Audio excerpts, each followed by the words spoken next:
Je crois que c'est quelque chose qui a été attendu depuis les indépendances par la famille judiciaire. Et pour la première fois, le chef de l'État, son Excellence Macky Sall, a accepté d'investir massivement, mais je dis vraiment massivement, dans le secteur de la justice, parce que nous savons tous que on ne peut pas parler d'État moderne, on ne peut pas parler de démocratie sans une justice moderne. Ça a été compris et les dispositions ont été prises effectivement pour que la justice soit reconstruite de fond en comble. Vous l'avez entendu, il s'agit d'un budget de 250 milliards qui va concerner les infrastructures de toutes les juridictions dans ce pays. Toutes les juridictions.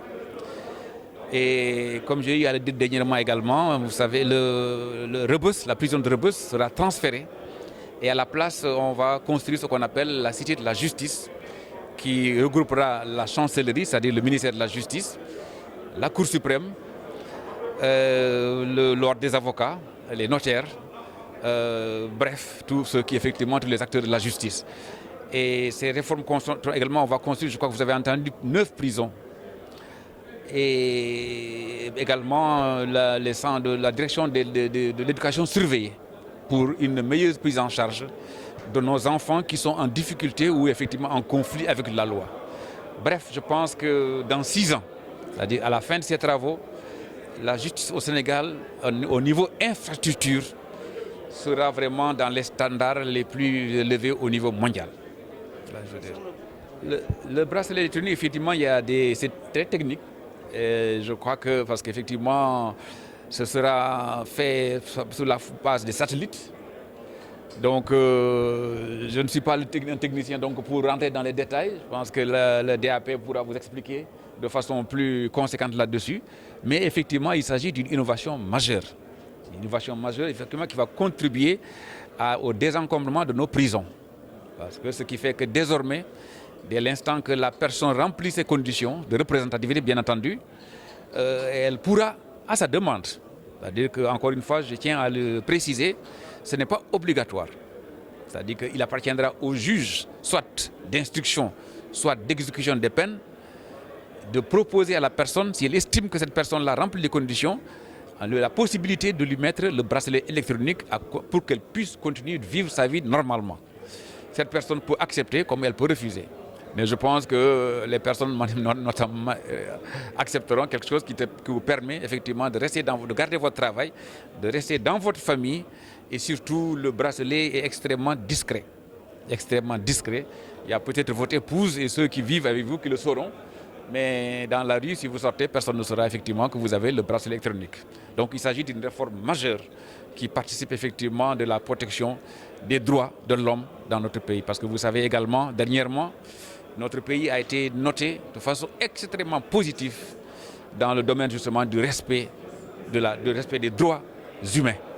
Nous avons une note et ça, il faut le saluer, bien qu'on se plaint toujours au Sénégal, mais en tout cas au niveau international et au niveau effectivement des acteurs internationaux, le Sénégal est noté, mais extrêmement bien noté dans le cadre du respect des droits humains. Respect des droits humains concerne également le respect des droits des personnes qui sont en prison.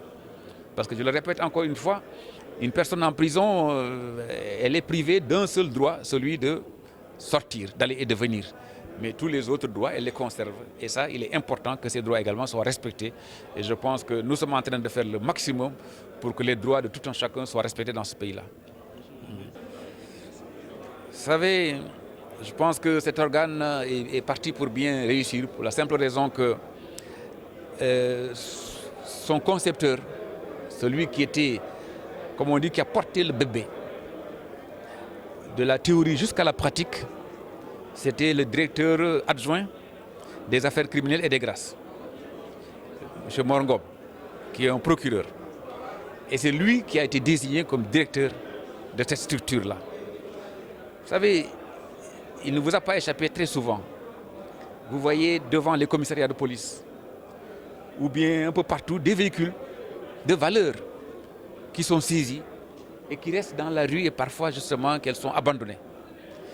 Et justement, cette structure aura pour mission de récupérer ces biens, de les vendre en tant que de besoin, en tout cas de faire en sorte que, parce que vous savez, ça ne sert à rien de porter plainte contre quelqu'un, d'être victime d'une escroquerie, si au bout de la chaîne, vous avez un jugement qui condamne la personne, mais que vous n'avez aucun moyen pour recouvrer effectivement financièrement ce que vous avez perdu.